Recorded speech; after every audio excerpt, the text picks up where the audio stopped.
deseja que nós levemos para o mundo não é apenas um discurso, mas é um testemunho. Você pode apenas repetir falas que um dia você ouviu de alguém, mas a vida de um discípulo de Cristo Jesus é a vida de alguém que não apenas diz o que ouviu, mas que testemunha daquilo que ouviu. São coisas diferentes. Quando você carrega um testemunho, você de fato se comporta, você vive como alguém que de fato crê naquilo que você ouviu, porque aquilo que você ouviu é o Evangelho de Deus, que tem poder para salvar todo aquele que crê. O Evangelho de Cristo Jesus te redimiu, transformou o seu coração, te deu um coração de carne, rasgou o véu para você chegar ao Pai. Então é uma vida conforme a dos discípulos, que quando confrontados pelos líderes religiosos, eles podiam olhar para os discípulos e dizerem: vocês estiveram com Jesus. Não apenas porque eles falavam, mas porque as mesmas obras estavam sendo realizadas, obras as quais Jesus disse que nós faríamos, tanto quanto ele, obras ainda maiores. E os discípulos podiam desfrutar desse lugar e testemunhar aqueles que de fato eles viram e ouviram com seus próprios olhos e ouvidos. Mas não apenas um discurso vazio, não apenas algo que passa pelo cognitivo, mas não transforma o coração. É de fato algo que parte de uma experiência genuína. E eu creio que nessa noite nós seremos levados pelo Senhor. Se você está disponível, você vai junto, amém? Se você crê que é para você, então diga: eu vou junto. Eu creio que o Espírito Santo de Deus vai movimentar águas mais profundas hoje aqui em nós. E tem sido assim, mas é que a vida com Deus é de glória em glória, amém? Então a melhor experiência com Deus é sempre a próxima. Porque Ele é infinito em sua capacidade de nos abençoar, de nos proporcionar experiências maravilhosas. Então eu não sei você, mas eu quero mais. Deus é tão bom e tudo aquilo que eu desfrutei nele até aqui foi maravilhoso, mas eu quero mais. Você vai junto comigo? Glória a Deus. Aleluia. Eu tenho estado muito pensativo nos últimos dias e de fato, você entendeu um pouco da minha história. Eu quero dar continuidade na mensagem de ontem à noite. Desde que o Espírito Santo me encontrou, desde que eu fui alcançado por Cristo Jesus e eu passei pelo meu processo de conversão, Deus ele tem chacoalhado o meu coração para jamais estar num lugar de inércia em relação ao plano dele para salvar o mundo. Como nós falamos ontem, o alvo de Deus é o mundo. O meio que Deus escolheu para alcançar o mundo é a igreja. O tempo é agora, então não tem tempo para perder. Isso é algo muito claro para mim e para você, amém? Irmãos, o Senhor tem movido coisas no meu coração desde que então eu passei a crer em Cristo Jesus, acerca da razão da minha existência e de que tipo de legado eu estou construindo para deixar quando eu não estiver mais aqui. Eu não sei para você, mas quando eu estou diante de momentos de velório, sempre são momentos muito reflexivos. Porque quando a gente se pega diante da morte física, a consciência de eternidade, ela se torna mais palpável para nós.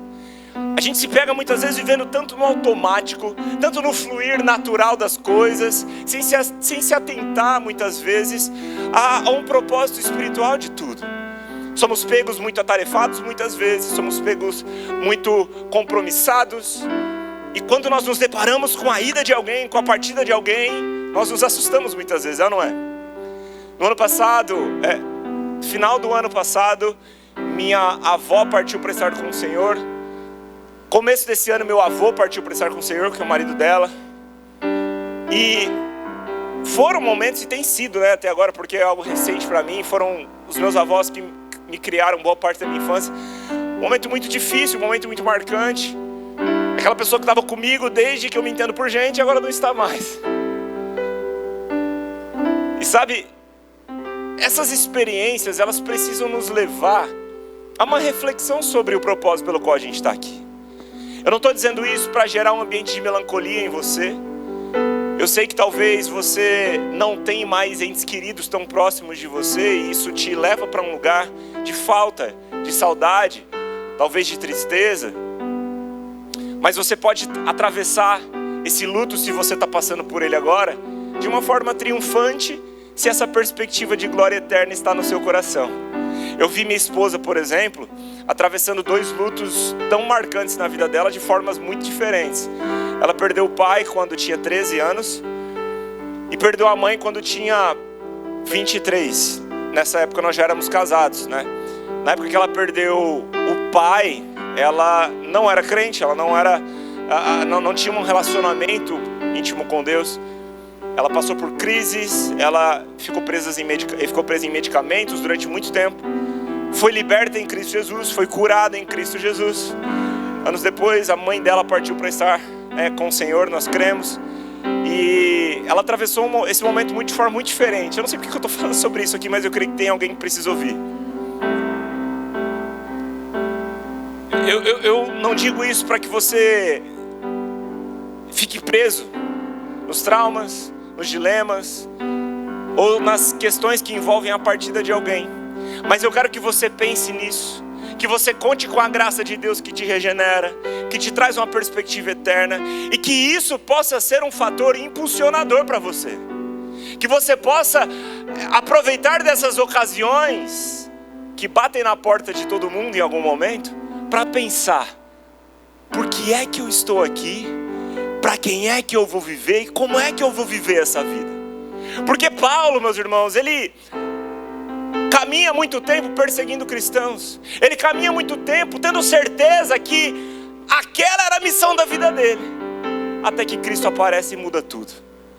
Ao ponto dele declarar que ele não tem a sua vida como preciosa, a não ser que ela fosse usada para cumprir o mandato de Cristo Jesus, que é anunciar o evangelho dele. Esse Paulo, ele também diz que todas as coisas ele tem como se fosse lixo para ele, depois de ter encontrado Cristo.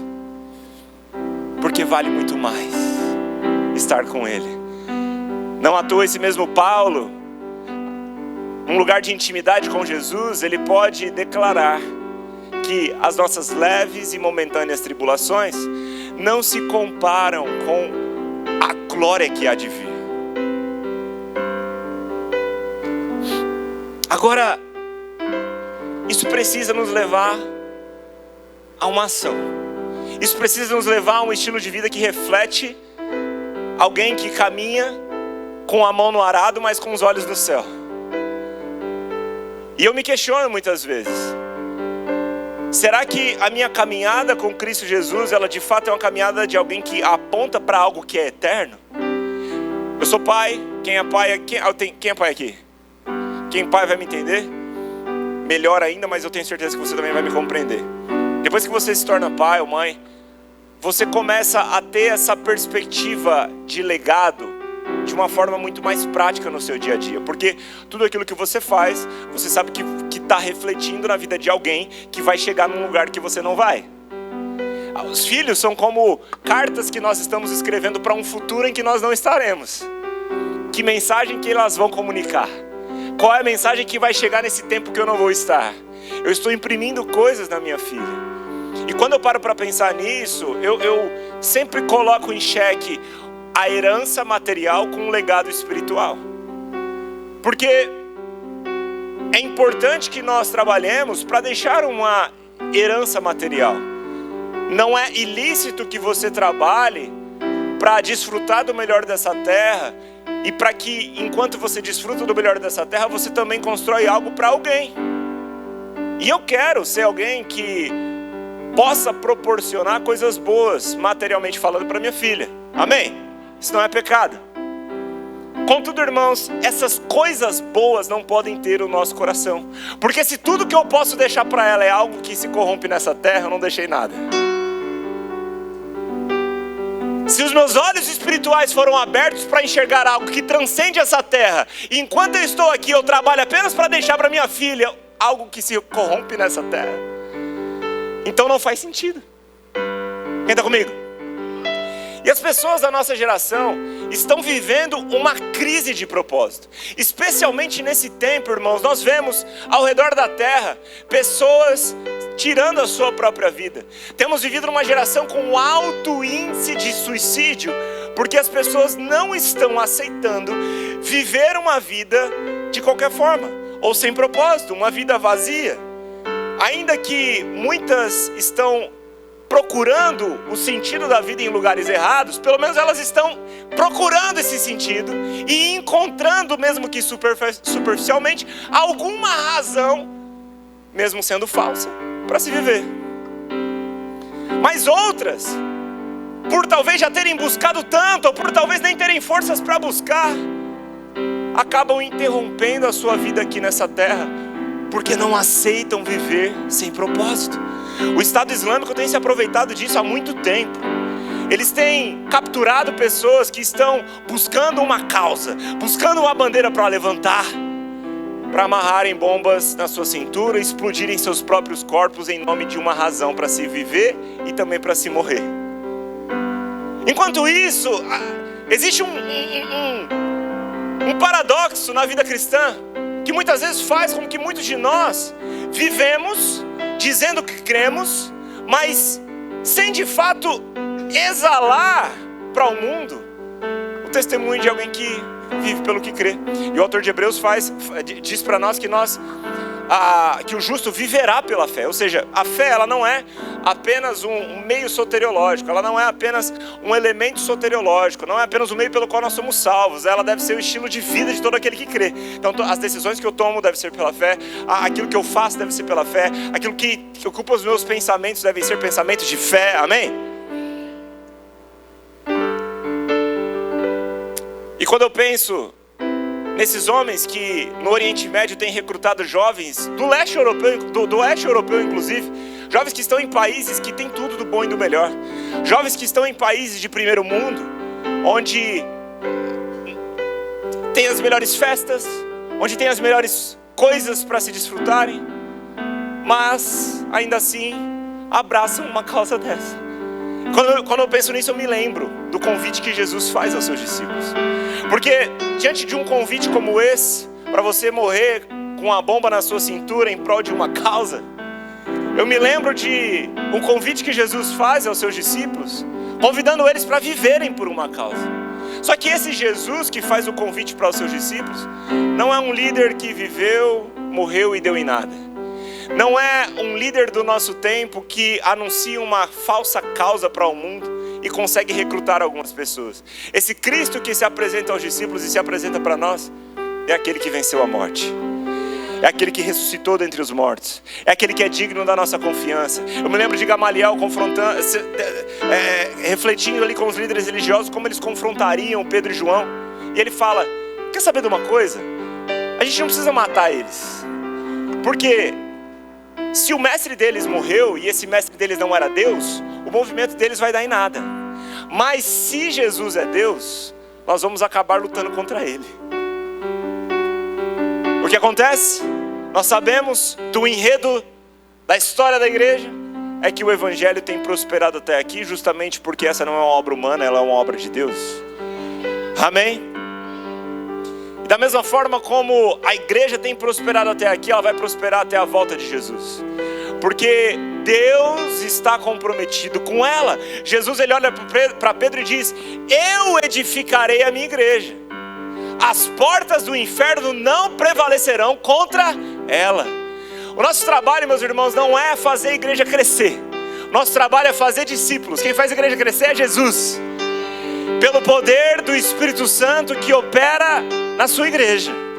É uma obra espiritual. Eu e você fomos convidados a participar da maior causa desse mundo, que é a obra de Deus por meio da igreja. E quando os discípulos estão caminhando, levando a mensagem do Cristo, dando continuidade às obras do Cristo, eles começam a ser confrontados, e você sabe do enredo. Eles começam a ganhar influência, eles são confrontados pelos mesmos líderes que mataram Jesus. E chega um dado momento, lá em Atos, no capítulo de número 10, que eles dão um breve relato, com algumas palavras eles resumem o legado que Cristo Jesus deixou para eles.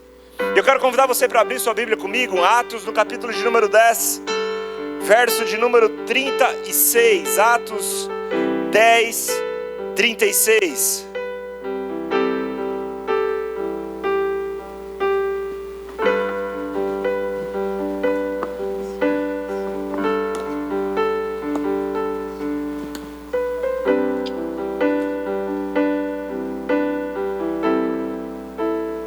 Quem chegou lá diz amém.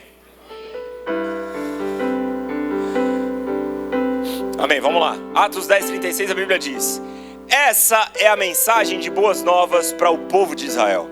Há paz com Deus por meio de Jesus Cristo, que é Senhor de todos. Vocês sabem o que aconteceu em toda a Judéia, começando na Galiléia, depois do batismo que João proclamou. Sabem também que Deus ungiu Jesus de Nazaré com o Espírito Santo e poder. Diga isso, com o Espírito Santo e poder.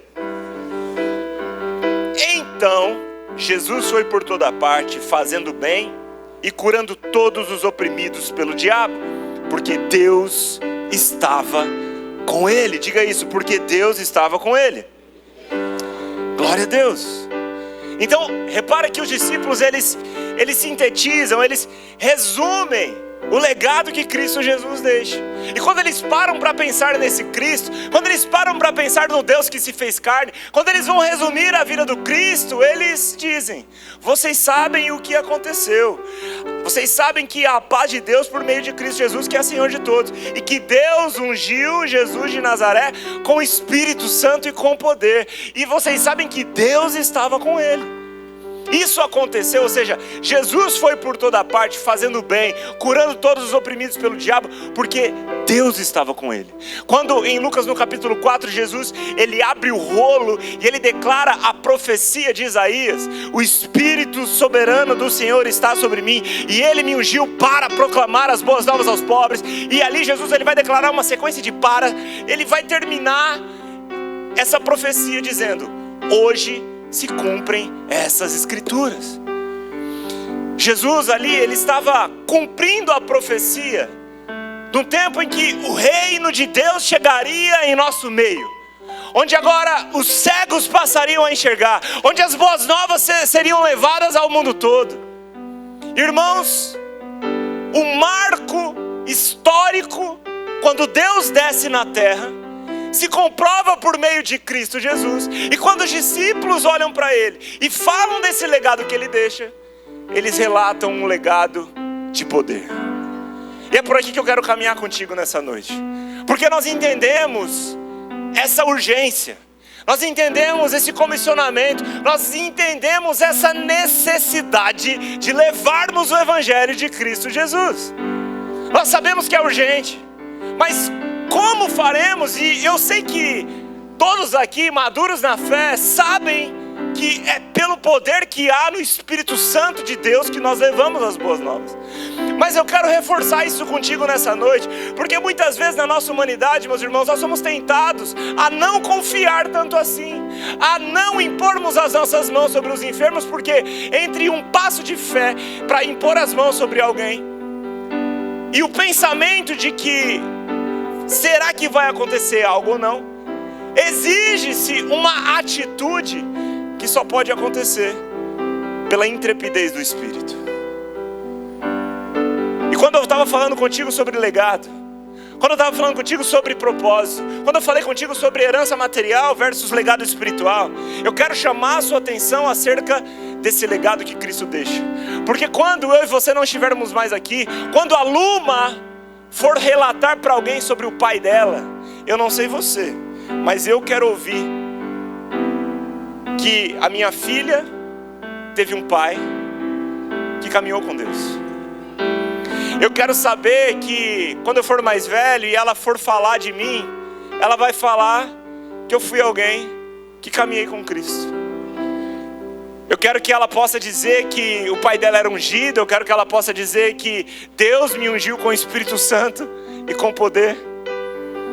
Porque de fato, se nós estamos comprometidos com uma causa eterna, nós precisaremos desse poder eterno. Dependeremos desse poder e dessa provisão celestial.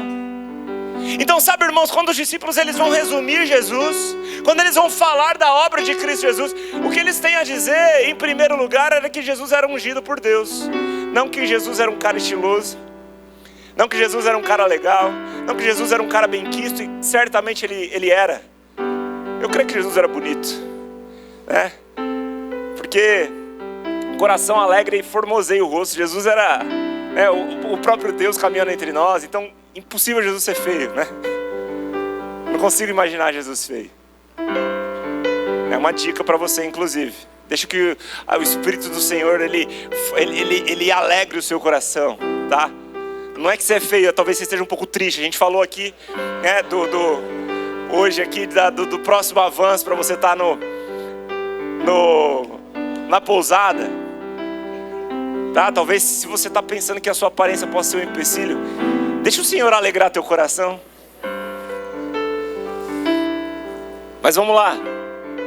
Quando eles resolvem relatar Jesus, eles não falam que Jesus era um cara da moda, que Jesus era um cara que andava de skate, sei lá.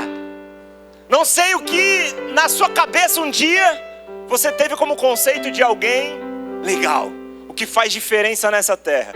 Pensa no carinha ou na menina mais popular da época da escola, e sei lá. Não era isso que fazia com que Jesus fosse conhecido. E agora é com base nisso que os discípulos podem se apegar para darem continuidade nas mesmas obras. Porque quando Jesus ele vai convocar os discípulos, ele não vai para a sinagoga. Jesus vai no barco de Pedro e André, Tiago e João. Jesus vai na coletoria de impostos convocar Mateus. Jesus ele passa convocando os seus discípulos em lugares improváveis, dentro do seu barco. Então, quando você olha para si mesmo, se você não se enxerga como alguém provável, tá tudo bem, você começou bem. Se você olha para si mesmo e fala, pastor, através de mim não tem como. Primeiro passo para você ser usado por Deus, check. Porque se você pensa que Deus pode te usar porque você é bom, você começou errado. Deus ele faz questão de, por meio de Cristo, ir atrás dos improváveis. Eu vou passear aqui para ninguém dormir. O Espírito Santo está se movendo aqui. Deus já curou pessoas aqui. Eu creio, minha irmã, na tua cura completa, em nome de Jesus. Eu creio na tua cura, meu irmão, em nome de Jesus. Aleluia. E agora, existe algo fantástico acontecendo. Os discípulos que relatam acerca do Cristo, relatam dentro de um contexto em que as pessoas estão impressionadas. Porque o grande mestre havia morrido. Eles viram Jesus pendurado no madeiro. Eles viram Cristo Jesus morrendo. Eles viram Jesus morto. Mas agora as mesmas obras estavam acontecendo. Imagina a confusão na mente dos líderes religiosos. Quando eles pensaram que a tarefa havia sido concluída de matarem Jesus, de repente eles olham, parece que Jesus se multiplicou. Porque as mesmas obras estão sendo feitas. E parece que se antes eles tinham um problema, agora eles têm dezenas de problemas. O que é que está acontecendo? Imagina a crise na cabeça dele. Mas a gente não matou o Cristo. Nós vimos ele pendurado. Ele foi envergonhado publicamente. Mas o que eles não sabiam era que enquanto Jesus estava sendo envergonhado publicamente, aquela cena precedia a vergonha espiritual que o diabo estava tendo. Porque a história dele não termina com ele morto. Aleluia. E por isso os discípulos podiam testemunhar. A gente mora num contexto de muito ceticismo. São Paulo é uma cidade onde tem muita gente que caminham numa cosmovisão cética. Olham para o mundo de forma muito incrédula. E de fato, meus irmãos, ainda que os problemas sejam diferentes no sentido de como eles se manifestam. Por exemplo, no Rio a gente lidava muito com uma espiritualidade enganosa. Em São Paulo a gente lida muito com o ceticismo. Mas ainda que a evidência de uma incredulidade se manifeste de formas diferentes, o problema é um só. Essas pessoas não têm Cristo. E ele é resolvido de uma forma, Cristo sendo apresentado. Mas lá dentro desse contexto de ceticismo, a gente precisa bater nas teclas que defendem a nossa fé cristã. E uma delas, meus irmãos, é a vida dos discípulos. Os discípulos, eles não morreriam por uma mentira, sabendo que era mentira. Sabe, esse é um dos pontos centrais acerca da ressurreição de Cristo. Porque quando nós olhamos para o relato dos evangelhos, nós vemos que o corpo dele não estava lá. Biblicamente nós vemos que ele aparece para mais de 500 discípulos, que ele caminha dias com os seus discípulos. Mas eles tentam forjar que isso foi uma mentira. Tentam forjar que os discípulos roubaram o corpo de Jesus. E aqui no começo dessa mensagem, eu te falei sobre pessoas que morrem por uma causa mentirosa. De pessoas que morrem com uma bomba amarrada na cintura, porque lhes foi contada uma mentira. Então, tem gente que morre por uma mentira. Muita gente morre por mentira. Mas ninguém morre por uma mentira sabendo que é mentira.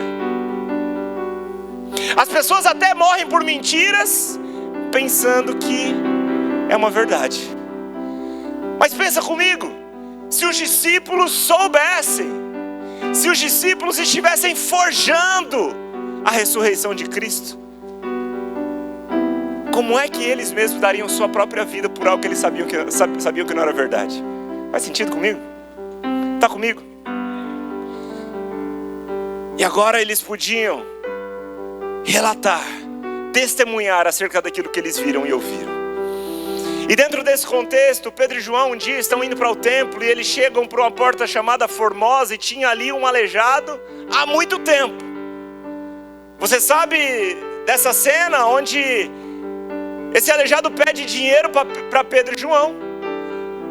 E a resposta é: eu não tenho ouro e não tenho prata, mas o que eu tenho eu te dou.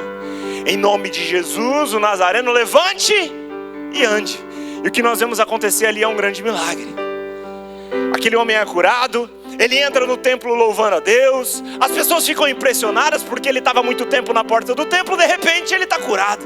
As pessoas tinham se acostumado, elas tinham introduzido aquele homem na cena da paisagem. Elas sabiam que todo dia, quando elas chegassem no templo, tinha um aleijado na porta Formosa. Agora aquele aleijado não está mais lá. Aquele aleijado está celebrando. Aquele aleijado está louvando a Deus, curado. E as pessoas começam a se questionar o que é que aconteceu. Começam a indagar Pedro e João. E você sabe que dentro desse contexto eles respondem ao que acontece ali. Eu quero ler contigo o que está lá em Atos no capítulo de número 3. Especialmente quando nós chegamos no versículo de número 12. Porque a resposta que Pedro e João dá para aquele povo confuso, para aquele povo impressionado, é algo que precisa estar muito claro no nosso coração. Eles dizem assim: Pedro, percebendo o que ocorria, dirigiu-se à multidão e disse: povo de Israel, por que ficam surpresos com isso? Porque olham para nós como se tivéssemos feito esse homem andar por nosso próprio poder ou devoção.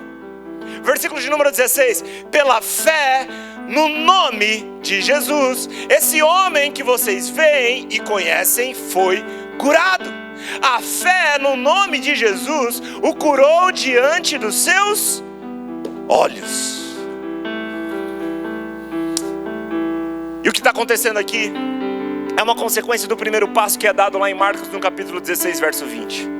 Em Marcos 16 existe o comissionamento de Cristo Jesus: vão pelo mundo todo, preguem o evangelho a toda criatura. Quem crê e for batizado será salvo, aquele que não crê será condenado. Vocês, em meu nome vocês expulsarão demônios, pegarão em serpentes. Enfim, você conhece esse relato. Mas quando chega no verso de número 20, eu quero chamar a sua atenção. Porque a Bíblia diz que então os discípulos foram por toda parte e anunciavam a mensagem. E o Senhor cooperava com eles, confirmando-a com muitos sinais. E o que eu quero chamar a sua atenção para esse trecho? O que está acontecendo aqui em Atos 3, quando Pedro e João curam em nome de Jesus aquele aleijado, é uma consequência do fato deles terem ido. Gente, isso aqui é tão simples, mas é tão poderoso. A gente aqui complica o evangelho. Às vezes a gente fica esperando os sinais acontecerem para a gente ir. Mas o que a Bíblia diz é que não somos nós que deveríamos acompanhar os sinais, mas os sinais deveriam nos acompanhar. Porque os sinais, eles confirmam a mensagem pregada. Então não dá, meus irmãos, para dizermos que cremos que o Evangelho é o poder de Deus para a salvação de todo aquele que crê, passarmos uma vida sem pregá-la. Não dá para dizer que cremos que Jesus levou sobre si as nossas dores, doenças e enfermidades e que pelas suas pisaduras nós somos curados, se nós não impormos as nossas mãos sobre os enfermos. Porque fé e obras caminham juntas. Se eu creio, eu correspondo ao que eu digo que eu creio, e os sinais aqui vão me seguir. Então eu quero fazer um questionamento para nós antes da gente voltar para a história. Os sinais têm nos acompanhado. E eu não quero gerar em nós aqui nessa noite uma idolatria aos sinais, mas essa é uma boa reflexão para questionarmos a autenticidade do nosso discipulado. Porque se nós somos autênticos discípulos, os sinais que seguiam Jesus precisam nos seguir, porque os sinais que seguiam Jesus seguiram seus discípulos. Quando foi a última vez que impusemos as nossas mãos sobre os enfermos? Quando foi a última vez que expulsamos o demônio da vida de alguém? Quando foi a última vez que abrimos as nossas bocas para pregarmos o Evangelho para alguém que talvez estava no seu cotidiano e cruzou com o nosso caminho? É confrontador, mas eu quero te lembrar que Deus é provedor para que tal testemunho seja dado por nós.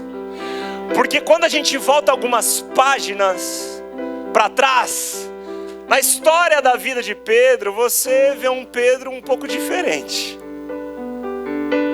Você vê um Pedro impetuoso, você vê um Pedro que ama Jesus, mas você vê um Pedro um pouco mais medroso diante de algumas situações.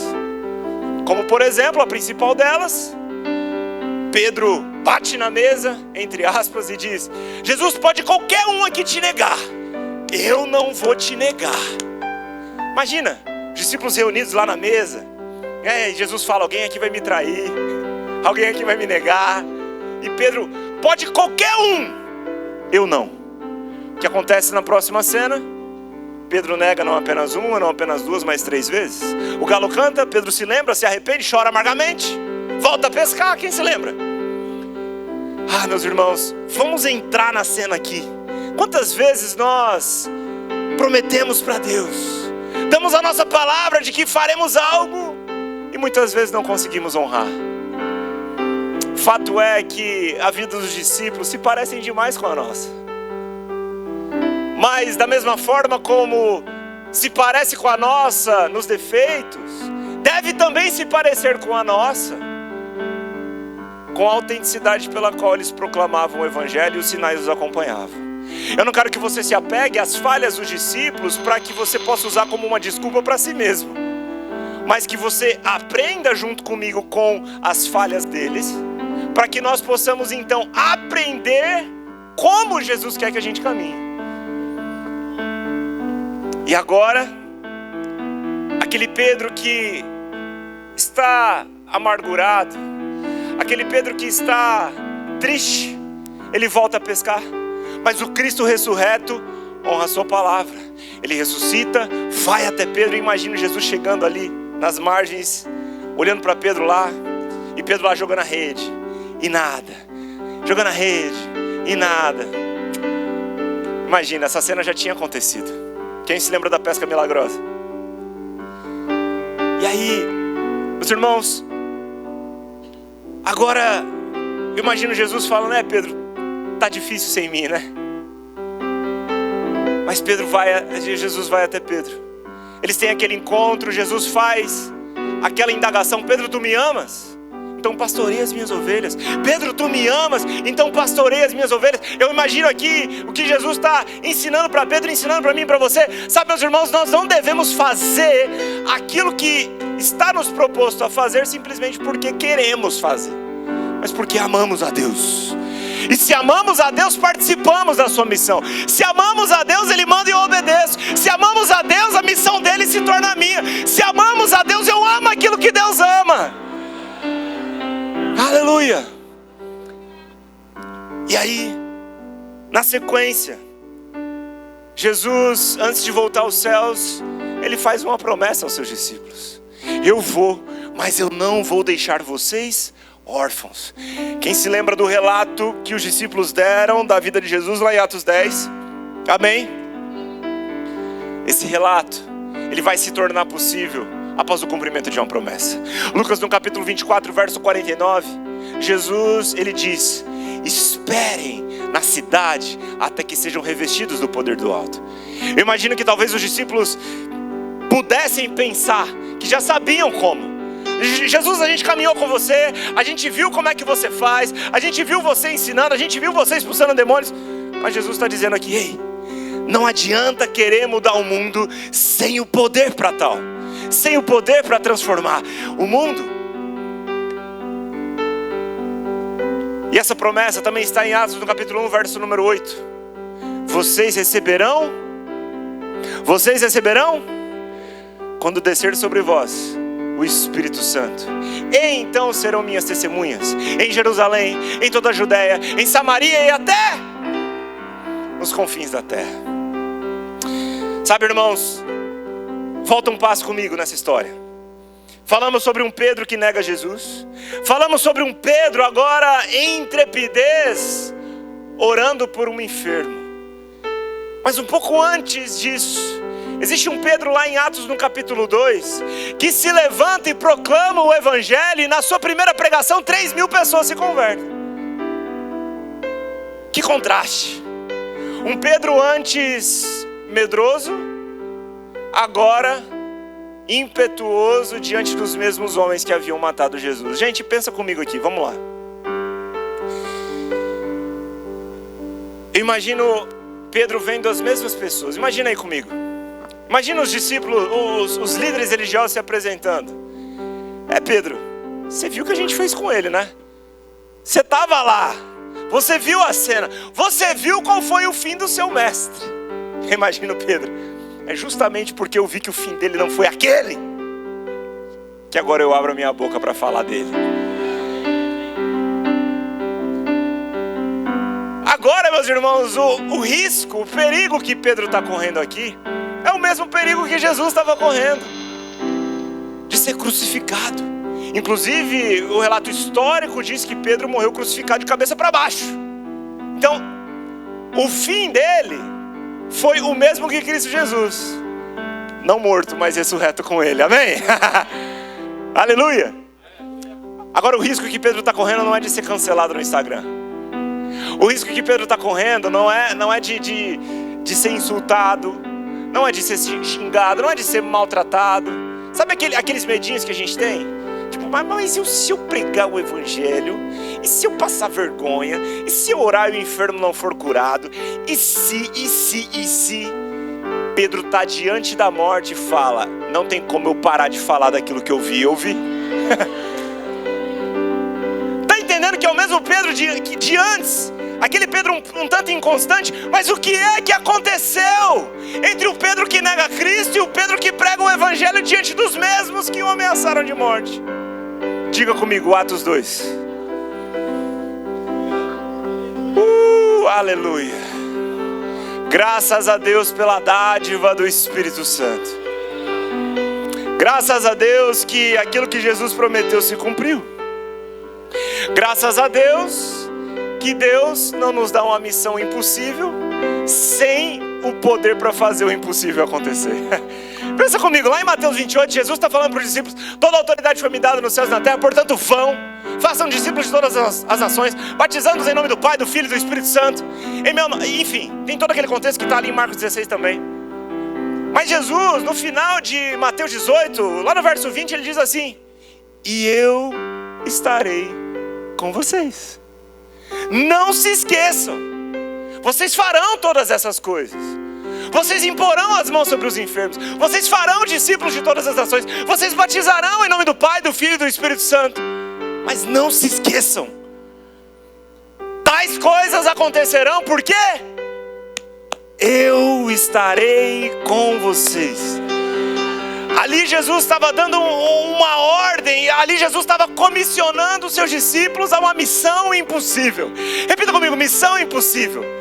Você não pode pensar que a missão que Deus te deu é uma missão possível para si mesmo. Não é... Eu vou dar um exemplo muito chulo. Não é marketing multinível. Não é, sabe, uma coisa que você pode fazer no seu próprio intelecto. Não é apresentar algo que é muito atrativo para as pessoas e por isso elas vão aceitar. É de fato ser um portador de uma verdade, mas também um portador de um poder que convence o mundo do pecado, da justiça e do juízo. O convite de Cristo, irmãos, para os seus discípulos não é uma coisa muito atrativa. Ele diz: vocês serão insultados, vocês serão perseguidos. Paulo fala que eles são tratados como a escória do mundo. Tome sua cruz diariamente e siga-me. Olha que maravilhoso. Mas aqueles que compreendem que essa é a causa mais valiosa dessa terra, é aqueles que compreendem que junto com o comissionamento de Jesus, a sua presença nos acompanha. Isso é uma garantia muito maravilhosa, porque a promessa dele não é a ausência de caos, mas é a certeza de paz. Não é a ausência de tempestades, mas é a certeza da presença dele. Então nós podemos atravessar não apenas a estação difícil, não apenas momentos desafiadores, mas uma vida de forma diferente por causa da presença dele. Atos número 2, aquela promessa se cumpre. O Espírito Santo desce sobre os discípulos. Agora eles estão capacitados. Agora a promessa se cumpre. Agora eles estão cheios e revestidos com o poder do alto. Só desse modo, meus irmãos, a obra de Deus foi realizada por meio deles. E só desse modo a obra de Deus vai continuar sendo realizada. É por isso que eu quero te encorajar a declarar para si mesmo: eu dependo do Espírito Santo. Aleluia. Amanhã nós sairemos para o evangelismo. Eu estou com expectativa de ir junto. Mas eu quero te lembrar desse lugar de dependência que nós precisamos ter no Espírito Santo. Lugar de dependência radical. E lugar que deve ser explorado a partir de uma intencionalidade radical também. Paulo ele escreve aos Coríntios a respeito dos dons espirituais. E ele começa a dizer que é importante que eles não sejam ignorantes acerca dos dons. Paulo faz então toda uma instrução bíblica no capítulo 12 acerca dos 9 dons do Espírito, e ele fala inclusive sobre a necessidade de buscarmos com zelo os melhores dons, ou seja, os dons mais úteis para cada momento. Paulo dá essa advertência para que os discípulos soubessem, para que a igreja soubesse buscar com zelo e fluir nos dons. Então quando nós sairmos amanhã, mas não apenas sairmos amanhã para as ruas, mas sairmos amanhã para a vida, que nos lembremos disso. O Espírito Santo te acompanha em cada passo. Deus te deu uma missão impossível, mas lembra que as impossibilidades humanas diante de Deus, elas caem. Tem um momento muito curioso para mim na vida dos discípulos, onde eles estão caminhando e Jesus ele se encontra com aquele jovem rico e existe, né, aquele momento conflitante. Você conhece a história, onde Jesus fala: venda tudo e siga-me. E aí ele vai embora triste, o jovem rico, enfim. E aí Jesus ele diz que é mais fácil um camelo passar pelo buraco de uma agulha do que um rico entrar no reino dos céus. E os discípulos naquele momento entram em parafuso. Eles começam a indagar: mas Jesus, a gente seguiu, imagina a cabeça deles: mas Jesus, a gente seguiu até aqui. Imagina um falando com o outro: e agora, Pedro, deu ruim. A gente seguiu o homem até aqui. E agora é mais fácil um camelo passar pelo buraco. Então quem é que pode ser salvo? Essa foi a pergunta deles a Jesus. Quem é que pode ser salvo? Se eu não posso me salvar, como é que vai ser, Jesus? E Jesus responde sabiamente. E essa mensagem deve ecoar nos nossos corações quando nós levamos essa mensagem. A resposta é: aquilo que é impossível para o homem é possível para Deus. Yes! Obrigado, Jesus! Essa foi para te acordar. Tá tudo bem, gente. Eu sei que você está um pouco cansado, mas vamos lá. Não perca aquilo que Deus quer fazer através de você, amém? Aleluia.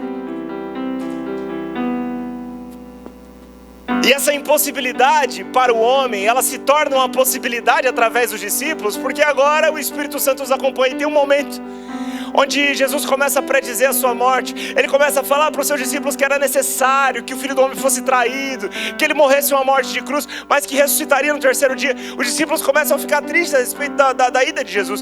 Eu imagino mais uma... Gente, você vê que eu imagino muita coisa, né? Eu imagino mais uma vez, eu sou muito visual, começo a ir lá para cima. Imagina João, Pedro falando, mas gente, e agora? A gente deixou tudo. Ó, aqui, ó, tem mais alguém? Cadê Lucas? Oh, desculpa, o Lucas não estava. O Lucas não estava ali. Tá bom, vamos voltar. Só achei o João e o Pedro. Imagina o João e Pedro conversando, mas Pedro, e agora? A gente deixou tudo. A gente seguiu o homem 3 anos. A gente, sabe, deixou nossa própria vida e agora o homem diz que vai embora. Ai, meu Deus. Cenário de tristeza para os discípulos. Jesus diz que vai nos deixar.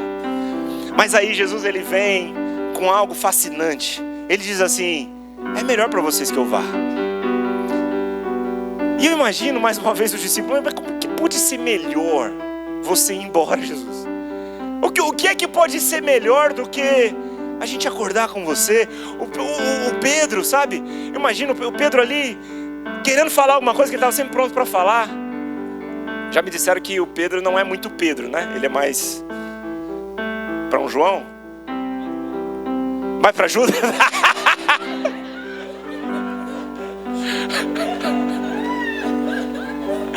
Misericórdia, brincadeira. Olha lá. Aí, o que pode ser melhor, Jesus? Você acorda junto com a gente. Sabe, a gente caminha junto contigo, a gente te vê ensinando as multidões, a gente te vê expulsando os demônios. É maravilhoso, mas como que pode algo ser melhor? Gente, quem nunca parou para pensar que queria ter caminhado com Jesus lado a lado? Eu já parei para pensar, mas como é que seria legal andar com Jesus? Só eu? Só eu que imagino as coisas? Seria legal demais. Mas aí Jesus fala: é melhor para vocês que eu vá. Porque se eu for, Pedro, eu enviarei outro, o Consolador, o Encorajador, um outro da mesma espécie, aquele que te lembrará de tudo que eu te ensinei, aquele que te revelará o coração do Pai. Meus irmãos, Jesus estava dizendo para os discípulos aqui: sabe o que é melhor do que caminhar comigo lado a lado, Pedro? Sabe o que é melhor do que me ter lado a lado, João? Sabe o que é melhor do que você olhar para o lado e me ver? É você ter a certeza que agora eu não apenas estarei do seu lado em alguns momentos, mas eu estarei contigo para sempre. Aonde você pisar, eu pisarei junto. Em quem você impor as suas mãos, eu também imporei as minhas. Aquilo que você ligar na terra será ligado no céu. O melhor, meus irmãos, a boa notícia é que agora Ele está conosco para sempre. Não existe um segundo sequer que a presença de Deus não esteja conosco. Essa é a maior das garantias. O penhor de Deus, quando escolheu nos presentear, Ele foi tão bom que Ele teve que enviar algo que veio do céu. Não tinha na terra, teve que vir do céu. Ele mesmo, a sua presença. E agora, quando nós estamos diante dessa verdade, a gente precisa tomar posse dela. E esse é o momento que a nossa fé entra em ação. Porque enquanto ela está no campo da teoria, é importante para que ela possa tocar os nossos corações. Mediante o ouvir e ouvir a palavra de Deus, a revelação ela pode descer para os nossos corações como uma verdade, mas isso precisa ser manifesto de forma prática. E aí eu sei que a gente lida com a nossa humanidade, porque a gente vive num tempo onde, espiritualmente falando, a obra já está feita. Você é salvo, diga assim: eu sou salvo. Mas essa obra também será concluída na volta de Cristo Jesus. Amém? Você é perdoado perfeitamente. Você é livre do poder do pecado, mas você não perdeu a capacidade de pecar. Então a gente caminha aqui nessa terra como o já é mas também ainda será perfeitamente. Nosso corpo ainda vai ser glorificado. Eu já sou salvo, mas Jesus ainda vai voltar para o tempo onde essa salvação ela vai ser consumada de modo literal. Quem está comigo? E aí é onde entra a nossa humanidade, a nossa pessoalidade, que muitas vezes nos limita de que essa verdade espiritual se torne uma verdade prática.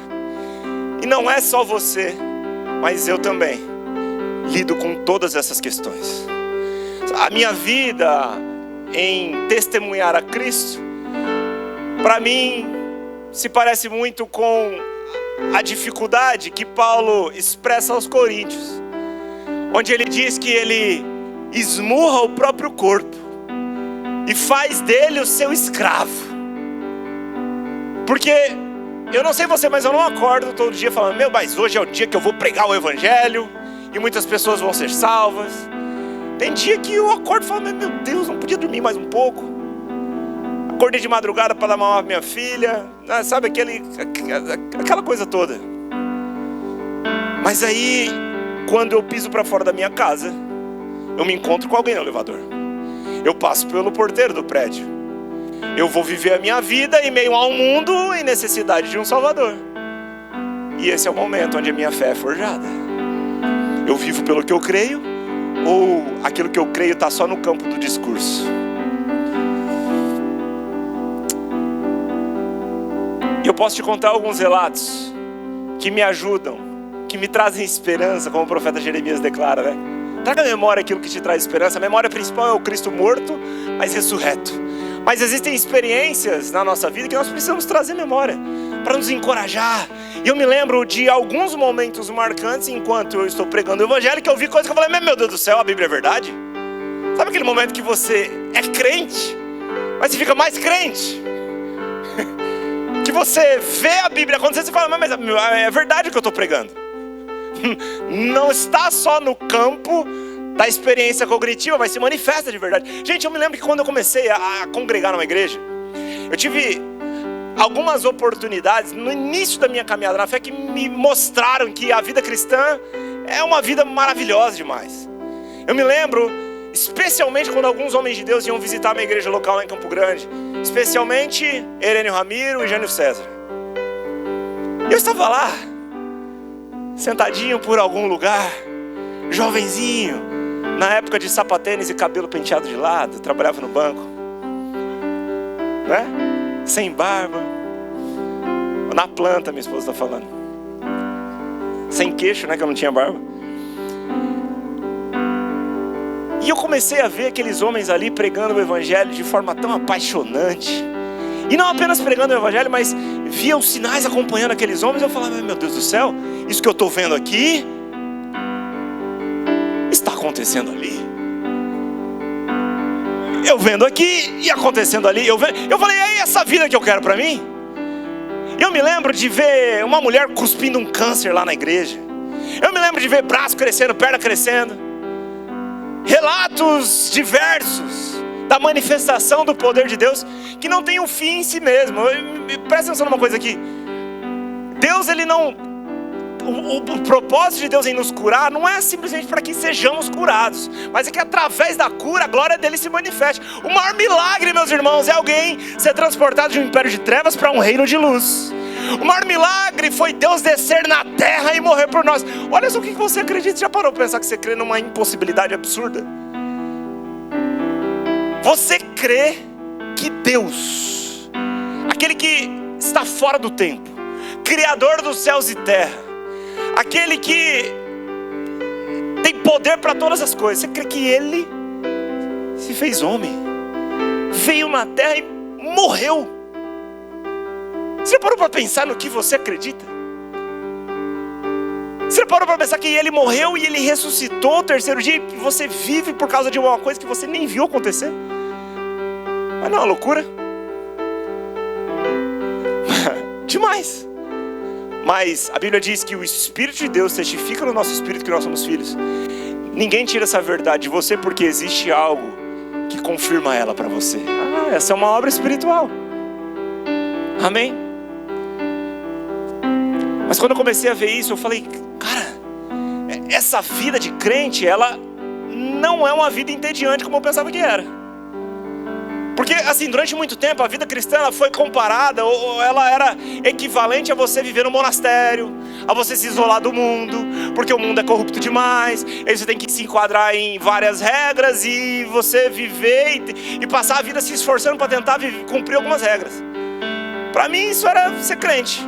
Você sabe da minha história, eu me converti com 20 anos, né? 20 para 21, ouvi sobre Jesus e criei nele com 16 ali, passei por esse processo da minha vida. Então assim, eu não tinha alguém que testemunhava Cristo perto de mim, o que eu via de longe era algo que se parecia com isso. Alguém mais aqui, ou todo mundo é de berço cristão? Alguém teve uma perspectiva parecida com a minha? A vida de crente parecia chata demais para mim, essa era a verdade. Mas quando eu vi isso eu falei, mas gente, não tem como ser crente e viver no tédio. Não tem como a gente perseguir a vontade de Deus e viver uma vida entediante. Viver seguindo a Cristo é uma aventura. Você já parou para pensar que é só nesse tempo aqui que você vai ter oportunidade de expulsar demônio? Você já parou para pensar que é nesse tempo que você vai impor as mãos sobre os enfermos e ver eles sendo curados? Você já parou para pensar que é nesse tempo que você pode desfrutar de tantas coisas que muitas vezes são difíceis, mas que é para agora? Por exemplo, é nesse tempo que quando a gente estava falando de luto aqui, falei da minha esposa ter passado vivenciar a morte do pai, a morte da mãe. Você já parou para pensar que é nesse tempo agora que você pode glorificar a Deus em meio ao luto, em meio à dor, em meio à tristeza? Porque vai chegar um tempo que não haverá mais dor. Essas nuances da vida cristã, essas experiências da vida cristã são para agora. É bom demais você ver alguém que antes era aprisionado por um demônio ser liberto. E aí, crendo nisso, vivendo a minha vida. Um dia eu estava em Manchester com a minha esposa, nós fomos passear, mas intencionalmente para poder conhecer a terra que nós queremos que um dia seremos enviados para pregar o evangelho de forma definitiva lá e começar alguma obra lá, né, na Inglaterra. Estávamos lá caminhando, isso foi em 2019, mas foi uma experiência que me marcou demais. Eu poderia contar várias, mas eu gosto dessa e eu quero te contar. A gente estava caminhando por uma praça em Manchester, era uma tarde chuvosa e nublada em Manchester. Repara que eu dou características, eu quero que você vá para a cena comigo. Tá lá? Chegou? Temperatura, acho que era um pouco menos, né? 15 graus, assim, por aí. Friozinho, garoando, e a praça estava meio deserta. A gente estava voltando pro hotel, e aí veio um homem, daqui ó, veio vindo na minha direção. E quando ele veio vindo, eu observei ele de longe, percebi que ele aparentava ser alguém que estava em condições de rua ou algo parecido assim. Já pensei que ele provavelmente viria me pedir dinheiro ou algo assim. E de fato foi isso que aconteceu. Só que antes dele chegar, eu observei que ele vinha assim, ó. Ele vinha, dava um passo e mancava. E vinha na minha direção. Quando ele foi chegando, eu falei, esse cara tá mancando. Alguma coisa aqui vai ter que acontecer. E eu já botei a mão no bolso, vi que tinha algumas moedas. Ele chegou e me pediu dinheiro, de fato. E aí, tipo aquele momento de Pedro e João. Só que ao contrário, no sentido do dinheiro, porque, gente, era libra, R$8 quase. Então assim, no meu caso foi, eu tenho ouro e prata aqui, bastante. Eram algumas moedas, né? Para mim era muito. E eu te dou isso aqui, moeda de prata. Mas eu tenho algo aqui que é muito melhor. E eu gosto de contar essa história porque assim, eu tô te falando ela em português, mas em inglês foi bem engraçada, porque a gente não sabia falar quase nada em inglês. A gente está aprendendo, estamos fazendo aula, estamos melhorando dia após dia, mas naquele momento ali era nível sobrevivência. E aí eu falei para aquele homem, o que foi? Você está com dor? O que aconteceu? Aí ele sinalizou que de fato estava com o joelho machucado. E eu perguntei, era o joelho. Eu perguntei, posso orar por você? Can I pray for you? Isso eu sabia. Ele, yes, ok. Coloquei a mão no joelho dele. Oração em inglês. Aí eu me lembrei que Jesus é Jesus. E eu fui lá. Gente, tarde chuvosa, tá? Na praça deserta, não tinha louvor acontecendo, não era... Fora, nem sabia falar a língua direito, mas eu coloquei a mão no joelho e falei: In the name of Jesus. Olha, parece que mais poderosa, né? Aí eu sabia que era dor, eu falei: Pain out now, in the name of Jesus. Acabou, o dialeto, assim, era tudo que eu sabia. Aí eu levantei. Aí eu falei pra ele: Move. Falei para ele se movimentar. E ele começou a mexer a perna. E aquele homem começou a mexer a perna assim. E ele começou a fazer uma cara de assustado para mim. Ele arregalou o olho. E ele começou a pular. Aí ele falou: O que você fez? O que você fez? E ele ficou chocado. E naquela hora minha esposa, que ungida, mulher de Deus, cheia do Espírito Santo, começou a me ajudar a falar para aquele cara o que tinha acontecido. E a gente começou a falar para ele: isso aí foi Jesus. Ele te curou, porque Ele te ama. Ele morreu, mas Ele ressuscitou. Jesus é Deus. Você crê que Ele é Deus? Você entende que Ele te ama? Você quer aceitar Jesus? E aquele homem, naquele momento, em lágrimas, numa tarde improvável, num lugar improvável, sem sabermos direito a língua, aquele homem foi tocado pela glória de Deus. Aquele homem creu e confessou Jesus. Meus irmãos, tem algo que Catherine Kuhlman fala, que é o seguinte: se nós tivéssemos a noção daquilo que o Espírito Santo quer fazer, nós estaríamos mais disponíveis. Porque a qualquer momento Deus pode fazer algo. A qualquer momento o poder e a glória dele pode se manifestar. Inclusive quando você ora e nada acontece.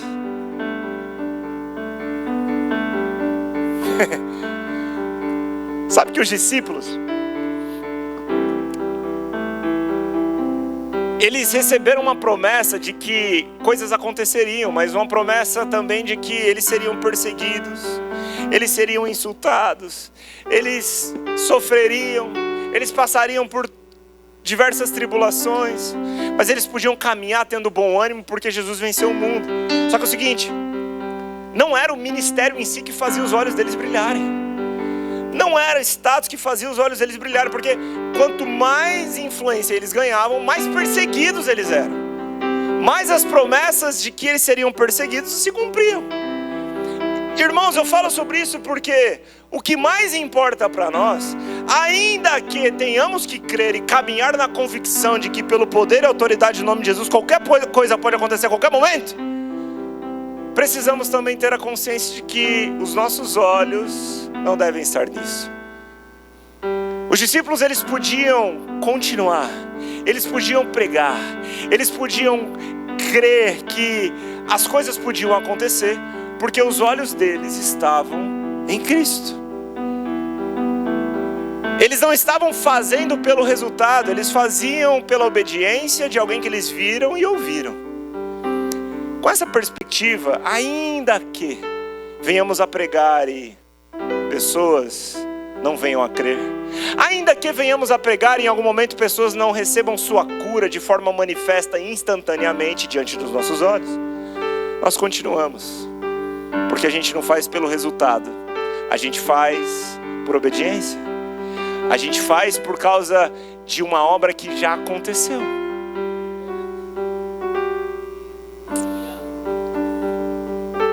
E é debaixo dessa verdade que eu quero te encorajar nessa noite. A gente falou sobre tanta coisa aqui nessa última 1h15 já. Mas eu quero muito que em nome de Jesus você se apegue nessa verdade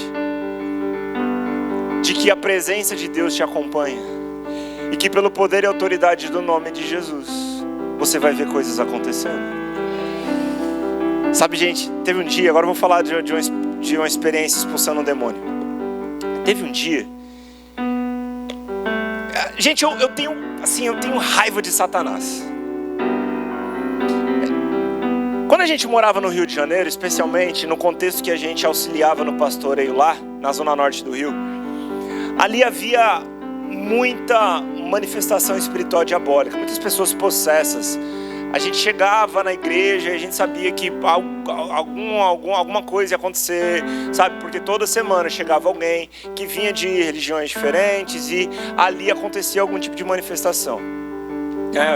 O diabo possuía pessoas e a gente tinha que expulsar demônio. E eu era meio que o pastor que as pessoas contavam muito com ajuda, né, durante esses acontecimentos, porque geralmente era durante o louvor. Eu não era o pastor presidente da igreja, então eu precisava preservar meu pastor porque ele já ia subir para pregar. Então, o demônio lá! Aí eu às vezes ia expulsar, às vezes ficava supervisionando ali os diáconos, né, na movimentação ali, levando o irmão para a salinha. Aí, amém. Aí teve um dia desse que eu tava lá, eu tava aqui, ó, por aqui, assim. Igreja aqui, rolando.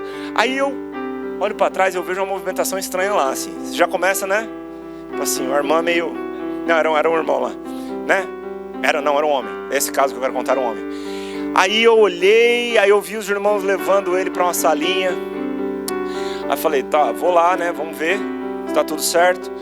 Aí eu chego na porta da sala, assim, ela tinha uma parte da porta recortada com vidro. Então dava para ver o que estava acontecendo lá dentro. Aí eu paro do lado dessa porta assim e começo a olhar. E aí eu vejo, meu irmão, uma luta lá dentro. E 3 homens grandes assim, e Satanás brincando com a galera. Aí eu falei, mas gente, não é possível. E eu fiquei olhando por mais um tempo e aquela cena ali acontecendo. Eu falei, eu vou entrar. E eu entrei furioso, uma fúria santa, né? Eu entrei na sala e eu fui até aquele homem. E eu bati aqui as minhas mãos nos ouvidos dele. E eu falei, em nome de Jesus, sai agora! Que raiva de Satanás, gente. De verdade, aprisionando as pessoas, brincando com as pessoas. Ainda fazendo um diácono de palhaço. E depois eu tive que conversar com o diácono. Mas gente, como que vocês não expulsaram esse demônio? Eles estavam aprendendo. E aí, algo aconteceu. E eu estou contando esse relato porque esse acontecimento, ele foi um expoente assim na minha vida de libertação, no ministério de libertação. Porque aquele homem, enquanto eu ordenei que o demônio saísse, ele começou a se prostrar, ainda em possessão. Os homens ainda tentando segurar ele. Eu comecei a expulsar aquele demônio e aquele homem começou a se curvar. Gente, tinham 3 homens tentando segurar ele e não conseguiam. Quando eu declarei o nome de Jesus com autoridade, com raiva santa, aquele homem começou a se prostrar. E aí, o que eu achei muito interessante naquela cena é que ele se ajoelhou. Talvez você não esteja me vendo aqui, mas eu estou ajoelhado. Ele ajoelhou e ele prostrou a cabeça dele no chão, mas ainda possesso. Eu percebia que espiritualmente ele ainda estava possesso.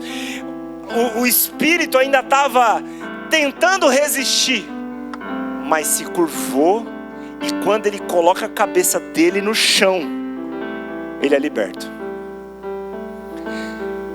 Geralmente, quando, da minha experiência, que não é tão vasta assim, né? São 10 anos de ministério.